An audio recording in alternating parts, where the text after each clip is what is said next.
Hi there, my name is Sharon Manyika and I'm a prophetic worshiper from Zimbabwe. I'm so excited to share with you this teaching on the essence of true worship, part 2. Watch out for part 1 on my YouTube channel. God bless you. There we go. So there's a word I was looking for, and that word is pragmatism. Remember, we spoke about pragmatism, and I was explaining that it's a philosophical movement where people believe in more of ideologies. When people claim that an ideology or proposition is true if it works satisfactorily. So, meaning when people have an ideology, something that they believe in, even if it's worldly, but they feel like it works, then they start using it in church, versus teaching or the actual act of worshiping in spirit and in truth according to the word of God. So remember, we spoke about pragmatism last week, and we were saying that when it comes to true worship, we worship God based on the revelation of who God is. So worship is revelatory in that it's about the revelation of who God is to us, adoring the very being of God, the character of God, and declaring his worthiness, celebrating his glorious presence, he's submitting to his authority and also fearing him.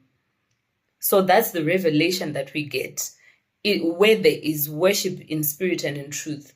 And then we also said true worship is objective. Who remembers that? When we say true worship is objective. So true worship is God-centered. It's centered on the character of God, on who he is. It's Christ-centered. It's centered on the being of Jesus Christ. It's centered on his word and not our own traditions, our own beliefs, or our own interpretation of things. So true praise and worship, spiritual and truthful praise and worship. When we say God seeks for those who worship him in spirit and in truth, what are we talking about? We're not talking about ideologies. We're not talking about philosophies. We're not talking about propositions of this works, that doesn't work, and then we do things because we think those things work. No, we are talking about worshiping God based on the revelation of who we know him to be, whom we've discovered him to be through his word. Amen. So when we talk about worship or the essence of true worship is revelatory. True worship is objective, meaning it's God-centered. It's centered on his word and not our own beliefs, not our own emotions. True worship is also unfolded in the scripture. Amen. It's unfolded in the scripture. The act and practice of praise and worship are guided and revealed through the word of God.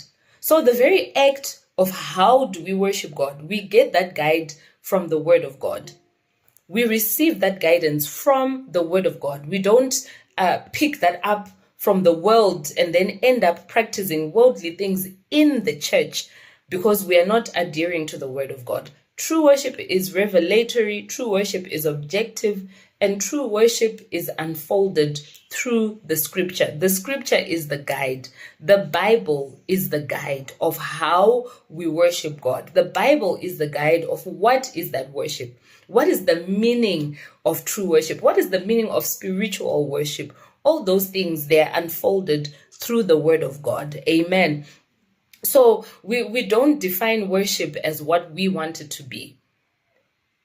We don't define worship as what we want to be. We treat God the way he wants us to treat him. We worship him, we honor him the way he wants us to honor him. And how do we know? We know that through the word of God. We discover that as it is unfolded through the word of God. So it's very important that as a worshiper, you must know and you must understand the word of God.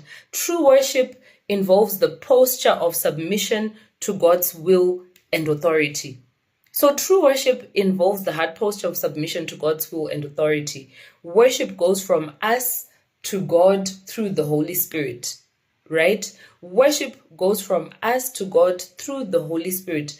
Then worship ministry is what we do for others. So it's what comes down to us from God, from the Father, through the Son by the power of the Holy Spirit. Amen. Are we understanding that? So true worship goes from us through the Holy Spirit to the Father. Worship ministry is what we do for others. Amen. And that comes down to us by the power of the Holy Spirit from God to others. So the posture of a true worshiper, remember we're saying that worshiping in spirit and in truth is about our heart posture. It's heart level worship to God. So the posture of a true worshiper is expressed through love. That's number one. How do you think it's expressed through love? Why do we say that the posture of a true worshiper is expressed through love? Luke chapter 10 verse 27, and Jesus answered, "Love the Lord your God with all your heart and with all your soul and with all your strength and with all your mind, and love your neighbor as yourself." Love the Lord your God with all your heart and with all your soul and with all your strength and with all your mind, and also love your neighbor as you love yourself. So love is the main driver for worship. You cannot worship God if you do not love him. You cannot worship God if you do not care to receive revelation of who he is through reading his word, through prayer, through fellowshipping with him, through fellowshipping with others, meeting with others, with others as a congregation, and learning more about this God. So love will drive you to worship God. So the posture of a true worshiper is seen through love. Do you love God? And these are the questions we need to ask ourselves as worshipers. Do I love God with all of my heart? Because worship is about the posture of your heart. It's about the state of your heart in relation to who God is. Do you honor God with all your heart? Do you honor God with all your mind? Do you honor God with all of your soul? Do you honor him with all of your strength, meaning with everything that you have, with your physical strength and with all your abilities, whether it's your vocal ability, whether it's your ability to play instruments? Are you able to completely give honor to God? And remember, honor is worship. Submission is worship. So when you love God, we see that through the posture of your heart, meaning the state of your heart. How do you love God? So these are some of the things that show us that you love God. You sacrifice your time. A person who can sacrifice their time. You can leave whatever you're doing to worship God. You can, because love is sacrifice. Amen. True love always involves sacrifice. John chapter 3 verse 16 tells us that for God so loved the world that he gave his only begotten son, that whosoever believes in him shall not perish, but will have eternal life. What did God do? He loved us so much that he sacrificed his son so that we might have eternal life. So when we love God, we sacrifice, we're able to give something sacrificially, whether it's your time, whether it's your offerings, whether it's your service, whatever it is, you can give it to God sacrificially. And that's a sign that your heart posture is aligned to the word of God and you do love God. So when you give or sacrifice to God to glorify him continuously, that's love. Amen. Romans 12 verse 1 to 2, we once taught on this last year when we were talking about how we are beseeched to offer our bodies as a living sacrifice, meaning you have to feel that, a sacrifice, when you give sacrificially, you feel the pain. So it's not easy to be a true worshiper, because love means whether you feel like worshiping or not, you are able to give yourself. You are able to sacrifice yourself as a living sacrifice before God. Amen. Whether you're feeling fine or not, you offer your body, you offer your voice, you offer your service, you offer your instrument when you're playing it. You are able to offer it before the Lord sacrificially. That's what love does. So another point is you praise and worship under any circumstance. That's true love for God. Because some people, when they're sick, they say, I'm not going to worship God today, I'm sick. And yet, in the presence of the Lord, there is fullness of joy. There are pleasures. There at his right hand, there are pleasures forevermore. Amen. Meaning, whenever we worship God, things do happen. So when we're able to worship God under any circumstances, whether things are good or bad, whether things are moving or they're not moving, but you are able to continue with your service to God and to people, that's true love. Your heart posture is that you love God. So you share the love of God. You share the love of God that you experience. A true worshiper is also an evangelist. Why is a true worshiper an evangelist? A true worshiper has experienced the transformational power and love of God, which changed your personal life. You as a worshiper should always have a testimony of what God has done for you in your personal life. And when you truly love God, you cannot keep that love to yourself. You're always compelled within yourself. You're always compelled by the Holy Spirit. You're always, there's a fire in you which cannot be shut down. You have to share that testimony. You have to speak about this God. You have to uplift his name. You have to exalt him. You have to glorify him. You have to give him the glory that is due.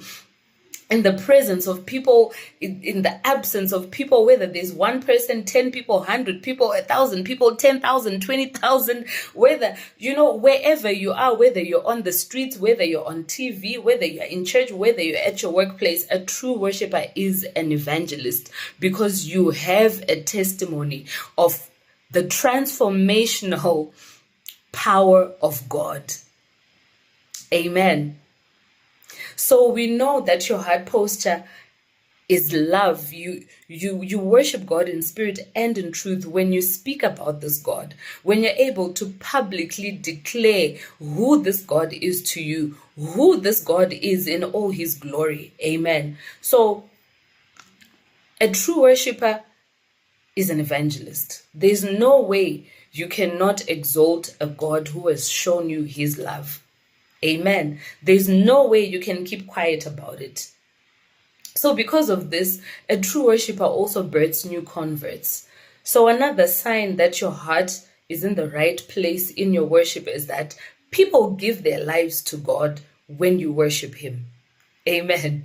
When you speak about him, when you sing about him, when you dance for him, it brings people into the kingdom of God. There is salvation that takes place in somebody's life. There is deliverance that takes place in somebody's life. There is encouragement. There is upliftment. There is healing. There's all sorts of good and powerful supernatural things that happen in people's lives because you love God. Amen. So, we also see your heart posture of love when you can separate yourself. When you separate yourself, when you love God, you understand your calling. You don't live anyhow. Remember, if we look at the life of Samson, he was a Nazarite. And Nazarites in those days, there were things that they were not supposed to do. They were not supposed to eat honey. They were not supposed to eat something that has died on its own. They were not supposed to cut their hair. Those were the instructions that God had set for Nazarites. And Nazarites were people who were set apart by God to serve him, to solely serve him. And those were some of the instructions that they were given. Like if we look at the life of Samson. So when you're a worshiper, you understand that you are set apart.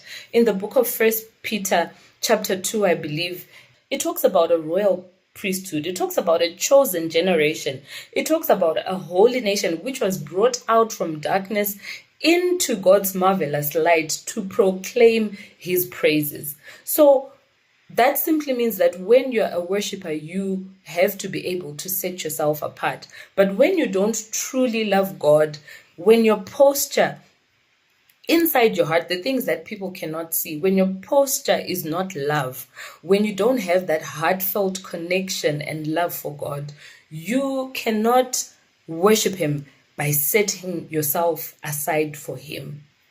Amen. Because when you set yourself aside, it means you are understanding your calling. You are understanding that you can't just live anyhow. You can't just talk anyhow. Because with the same mouth that you worship God with, you cannot be cursing people with that same mouth.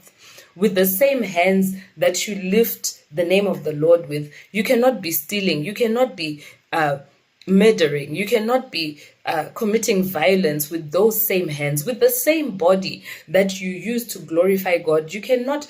That same body, which is the temple of the Lord, it has to be set apart. You cannot be using your body to sin against the Lord. You are set apart. So your heart posture, if you're able to set yourself apart, then you know that you're worshiping God in spirit and in truth. Amen. So a worshiper whose heart posture is correct, you don't need to be cranked. You don't need to be asked to come to the front. You know when it's your time to stand up and go and worship God, you get up. You're always ready. You don't need people to beg you and say, oh, please come for practice. Please, can you minister to the Lord's people? Please, can you come for the all-night prayer and worship God? Please, can you come for the Sunday service and sing worship for us? There are people who don't understand their calling. That means we have to consistently look at our heart posture and correct ourselves. And this is why the Bible keeps telling us to examine ourselves to see whether we are still in the faith. Examine yourself to see whether your heart is right before the Lord, whether your heart is still connected to the will of God, whether your heart is still connected to the things of God. Amen. So a person who loves God, like David loved God so much that he said so much about him. He didn't run out of things to say. So when a person's posture is also right before the Lord, when your heart posture is correct, when your heart posture is love for the Lord, we see that in what you say. A person who loves the Lord, you never run out of things to say about him. You never run out of praise for the Lord. You never run out of thanksgiving. You don't run out of things to thank him for, because you know what he has done. You continuously count it, and you love what he has done, and you love who he is. You never run out of to you, worship is a lifestyle. It's not a one-day thing. You don't run out of strength. You don't run out of energy. You continuously praise and worship the Lord. That shows that you love the Lord, and your heart posture before him is correct. Amen. So the second thing is obedience. The second thing is obedience. This is the expression. The posture of a true worshiper is expressed through love. It's also expressed through obedience. In John chapter 14, verse 15, it says, if you love me, keep my commandments.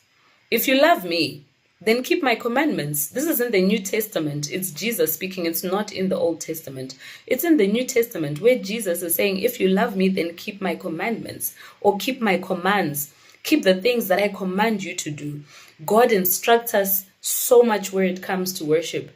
He instructs us to ascribe the glory that is due to him, meaning there is always glory that is due to the name of the Lord. There is always praise that awaits him in Zion. There's always adoration that we need to offer to God. There's always sacrifice that we need to offer before him. There's always honor that we should set before him. There's always exaltation. There's always glory that he deserves.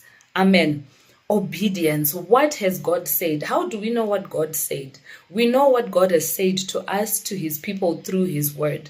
So as a worshiper, it's very important for us to know the word of God. You cannot obey the words that you don't know. You first have to know and understand the word of God for you to act on that word, for you to believe in that word, and for you to put our heart posture is expressed through love. Our heart posture of worship, of true worship, is expressed through obedience. Amen. Hallelujah. Amen. Amen. Are we still together? So, what has God said and what is he saying to the church? A worshiper is very prophetic. What has God said? The word of God itself, the Bible in itself, is prophetic. And what is so the posture?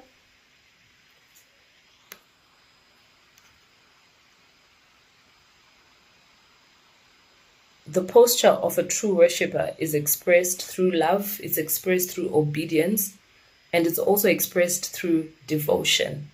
How devoted are you to worshiping God? How devoted are you to your worship ministry? How devoted are you to your calling? How devoted are you to your church, to your role that you play in the church, to your calling? Amen. So devotion is shown in showing up in time. I think this year we've been emphasizing on this a lot. When do you show up? Are you able to show up in time? Whether you have to show up in person, whether it's for a praise and worship practice, are you able to show up first of all? And are you able to show up in time? Are you able to show up in time for the Sunday service? Are you able to sacrifice? Do you love God so much? Because remember, your love is expressed through your heart posture is expressed through your love for God, through your obedience, and through your devotion. How devoted are you to the things of God? So it also shows up when you're required and you're requested to, and even when you're not requested to do anything. When you're required to do something, or when you're requested to do something, and even when you're not requested to do anything, we'll see your heart posture. Where do you stand with God? Where do you stand with this God? A devoted person maintains a good attitude. That's another expression as well of your heart posture. That's another expression of whether you're a true worshiper or not. So it's not just about singing in church services or on Sundays. It's about living a life that actually glorifies God. It's about living a life that honors God and a life that is surrendered before the Lord. Because remember, worship is complete surrender before the Lord. It's revering the Lord, fearing him, and living according to his will and under his authority. Amen. So worship is a lifestyle. Worship is a lifestyle. And when your life does not reflect what is in the Bible, when your life does not align with what God is saying, then it's a sign. You can tell that your heart posture is not correct before the Lord. True worship comes from the heart. Amen.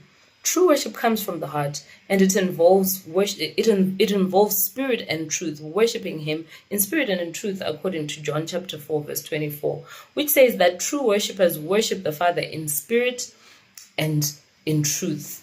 And what does this mean? It means that true worship is genuine. It's from the heart. It's led by the Holy Spirit, and it's rooted in the biblical truths. So true worship is from the heart. It's heartfelt. It's genuine. It's rooted in the word of God, and it's based on the biblical truths of the word of God. Remember, we're saying in church we don't practice ideologies or propositions. There's no pragmatism that should be in the church. We follow what the word of God says. We worship God according to how he wants us to worship him. We treat him how he has instructed us to treat him. So this is shown in, are we worshiping him in spirit and in truth? And ways to tell are these expressions. Do we operate in love? Do we operate in obedience? And do we operate devotionally? Are we devoted to the things of God? So I think that's enough for today because it's a very long teaching and we've had to put it in parts so that we don't overwhelm you. So there's a lot that we can say. True worship comes from the heart. It involves spirit and in truth. It involves a lifestyle of holiness. It involves obedience. It involves sacrifice and surrender. It involves reverence and awe. All those things, they have to do with true worship. I hope you were blessed. I hope you understand. And I'm just going to give the last 2 minutes, last 5 minutes actually. I'm just going to open up the floor so that everyone can speak. You can comment. Feel free to comment on what you enjoyed about lesson number 2, the essence of worship. The essence of worship. What is the essence of worship? So over to you, everyone. And when you have a chance to speak, just make it very short, 30 seconds, so that more people can get more time.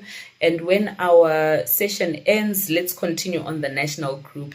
God bless you so much. I love you. Over to you. The floor is open. You can unmute your microphone and speak.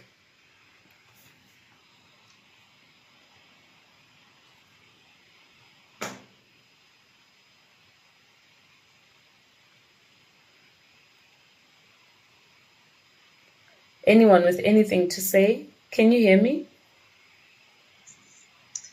Amen. Amen. Yes,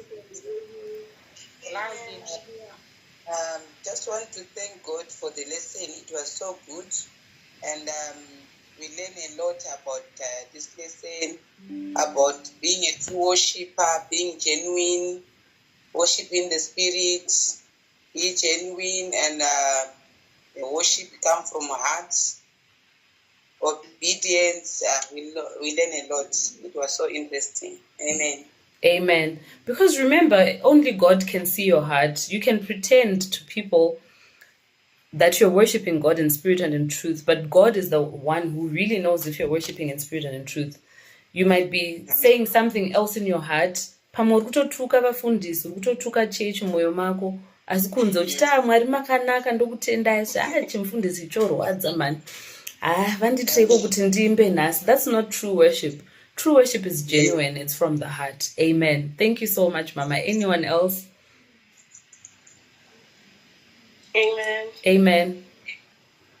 I learned about just sharing the love of God and what the Lord is doing, has done in our lives, so that we can transform other people's lives. Amen. So an expression of your heart posture is love, and you cannot keep quiet. When you really love God, when you've experienced God's love, you will share it with other people and it will change other people's lives. Thank you so much. Anyone else?